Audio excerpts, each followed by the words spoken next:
2000 ஆண்டுகளாக வழக்கில் இருக்கும் தமிழ் சொற்களை பத்தி நாம இப்ப பார்க்குறோம்.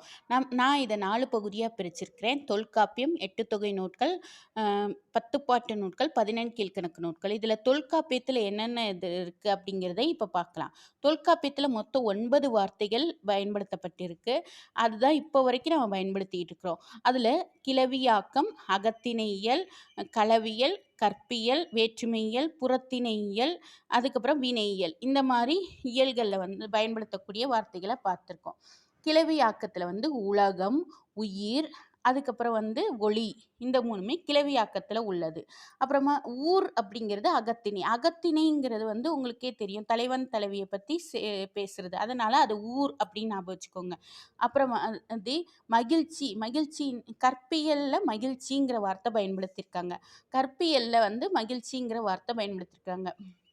கற்பியல், களவியல்னு உங்களுக்கு தெரியும். இப்போ வந்து களவியல்ங்கிறது ஒருத்தர் விரும்பி மேரேஜ் பண்ணிக்கிறது. கற்பியல்ங்கிறது எல்லாருமே பேசி பெரியோர்களால் நிச்சயிக்கப்பட்ட திருமணம்.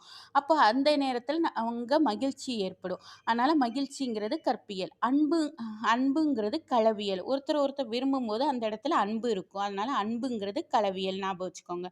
புகழ் ஒருத்தருக்கு புகழ் கிடைச்சா மத்தவங்க வேற்றுமை பாராட்டுவாங்க. அதனால புகழ்ங்கிறது வேற்றுமையியல் அப்படின்னு ஞாபகம் வச்சுக்கோங்க. புறத்திணையியல்.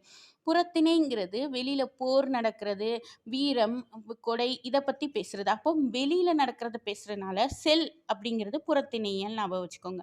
ஒலி கிளவியாக்கம். கிளவிங்கிறது சொல்.